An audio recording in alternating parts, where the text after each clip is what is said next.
Hey guys, welcome back to my channel. Thank you for clicking on today's video. We're going to be making that really cool chunky knitted sweater. I'm sure a lot of you have seen, I'll pop up on the screen the one that I'm going to try to attempt to make.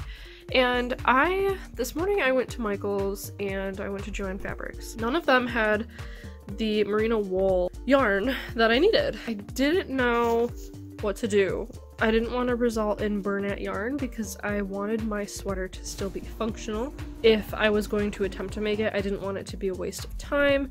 Other YouTubers have done this. I will link them down below. Their channels are wonderful and have inspired me to do this. They have used, everyone kind of finds their alternative yarn that they use for this and just different colors and styles and that sort of thing. I basically did the same thing and I wanted to show you the yarn that I ended up getting. To show you the two brands that I got from Joann Fabrics is this buttercream yarn in the color blush, buttercream yarn in the color mustard, and the pattern wool yarn.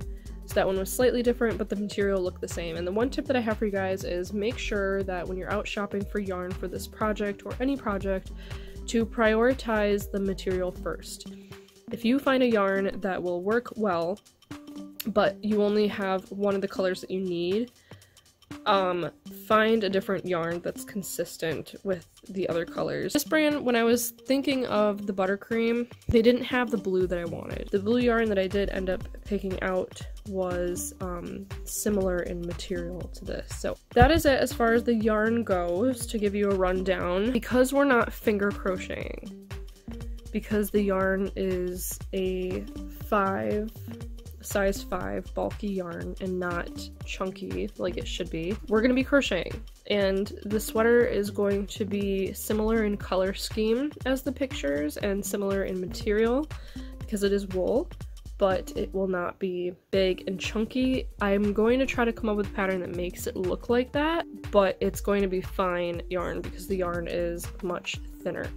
That being said, we're going to be crocheting in this video, so if you don't know how to crochet, you might not benefit much from this video, but of course I will do my best to explain to crocheters who are beginners, or if you want to pick up crochet from this video, I encourage you to stick around and maybe learn the craft, because these creations are worth it and they're so much fun. I basically will be showing you my thought process in this video, how I came up with what to do.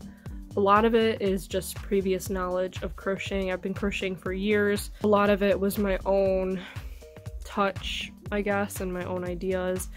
I'm going to show you how I made the cuff. Like, I have a sleeve going right now. I guess I'll show you what I have so far. So this is like the cuff and then the sleeve because it needs to get bigger, so it kind of like gets smaller around the wrist. And then so far all I have is part of the back panel in blue. So this is about a third of the way done or so. I'm gonna go over those dimensions and the stitches and what kind of stitch I did and all that good stuff. And also for this pattern I'm using a size J 6mm crochet hook. That's what this yarn recommended, and so far I agree.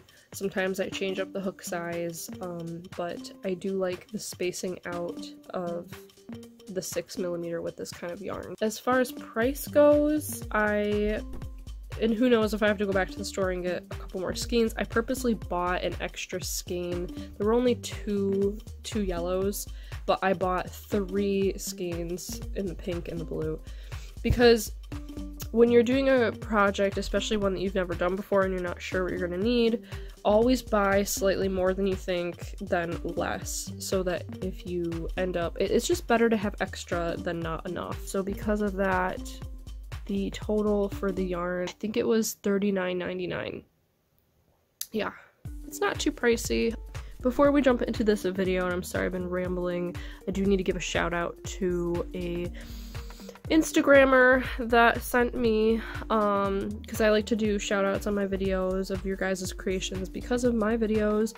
So this person on Instagram right here, I'll put them up, they sent me this beautiful attempt from the Crochet Sunflower crop top video, which is receiving a ton of support right now. So that's really cool. I did not expect that video to blow up the way that it did. Feel free to send me those Instagram DMs if you guys end up making anything crochet wise because of my tutorials, or if you have questions or whatever it is. I love to see what you guys make because of my content. Okay, so without further ado, let's just jump into the video.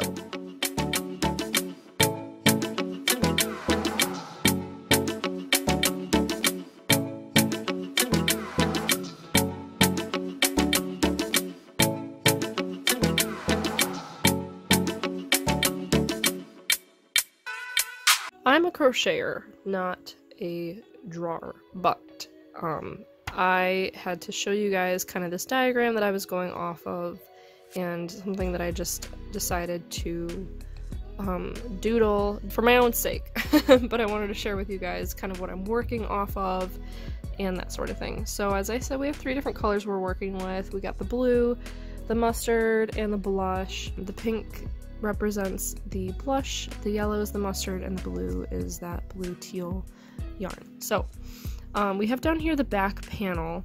This I'm gonna work, it was 50 chains across, just to kind of show you here. So because I already got the back panel started. So we have, I basically made a slip knot and I chained 50, and I actually chained an extra 2 at the end, because, you know, when I go into the 3rd chain to do a double crochet, I'll have to work up 50 double crochets total. So that's what this is. I think there's about 11 or 12 rows at the moment, so I'm gonna keep going. This is not done at all, but that's kind of what this is gonna be. 2/3 of the back panel is gonna be blue, and about 1/3 on the bottom is gonna be the yellow. I have already started making up the pink sleeve. That's this right here. The cuff and the sleeve itself is the pink, so that's kind of what we have here. And 1 panel, so I have F1 for front 1 and front 2. 1 panel is going to be yellow, and 1 panel is going to be pink. And then part of the sleeve on the other side is going to be blue, and part of the sleeve is going to be yellow. So that's kind of what this means. I know it's very terrible looking, but that's just what I'm working with. To provide a quick overview of what I did for the sleeve, to start off I made the cuff, and to do that all you have to do is do a slip knot and chain up 10, because the extra 2 are going to be the first double crochet, because you make your way back down. So that's 8 double crochets total. So these are all double crochets here in the cuff. They are working in the back loops only. That's how you create this ridged, kind of stretched cuff look, because these are just regular double crochets and they do not go in the back loops only, whereas these, it kind of creates that crunch, I guess that like bungee look to it. I think I did about 11 to 12 rows.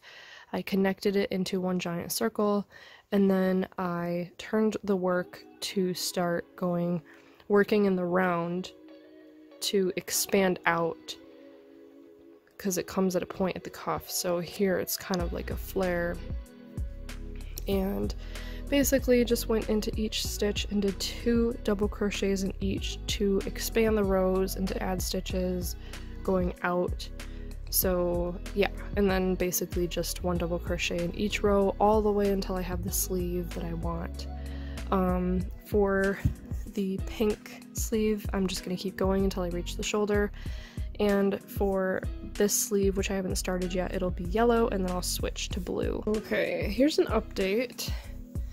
I don't have much yarn left. I've been working quite a bit on this. Let me just show you what I have so far. I'm not sure about these colors, guys. This is either going to be really cute or really ugly, but we'll see, we'll see. I have worked up the back panel. The back panel is finished. It's kind of like a cropped cardigan, so obviously it's not going to be full length. A width of 50 chains, like I explained. These are all just plain double crochets, so please don't think it's complicated. It's really not, especially down here when I wanted, so it's 2/3 blue and 1/3 yellow. And literally all these are just double crochets, nothing special at all. I already put together, you can see here, I just single crocheted the yellow panel, just one side, because one side's going to be yellow, the other side's going to be pink, which is what I started over here. So I think this is pretty much done. So I'm basically going to put those on the side. Those are the side panels, and basically how I attach them is like what I just showed you here. This is going to be the right side, and this is the side that I crocheted, so it's going to be folded over. So when I attach this, it's actually going to be over there, and I'm going to sandwich them, single crochet across, and flip it back over. So that's the front. I left a space right here, so both of these are about 16 chains wide instead of 25, because this is 50, so I didn't want to do 25 and 25 because I have to leave room for the neck. So I did 16 and 16. And then as far as the sleeves, I am still working on the yellow one because I'm going to stop here and change colors to blue. Like I showed you guys, part of the sleeve is going to be yellow and blue. And then this sleeve is done. This whole sleeve is pink. It kind of looks gappy down here, but I don't think it's going to matter in the grand scheme of things. Here is the final product. I'm obsessed. I love it. I actually wore it out. I wasn't really like sure how to feel about it, but I wore it out in public today for the first time and paired it with this like kind of pink top with a hood. I don't think you're really supposed to like dress these up. It's kind of more casual wear, so I wore it to like a ski shop and just put my hair up in a ponytail, and I actually got a compliment, so that's good, right? I was kind of worried about it, not gonna lie, because this isn't something I would normally wear, to be honest with you, but if it's in style and it's unique and clearly it's handmade, I'm here for it. So if you guys attempt to make one of these, please be sure to DM me on Instagram so I can shout you out in a future video. That is it for this video. Thank you so much for watching and clicking and all the good stuff. Be sure to subscribe if you're not already subscribed, give this video a thumbs up if you enjoyed it, and turn on post notifications and etc, etc, etc. Thanks for watching, and I will see you guys next time. Bye.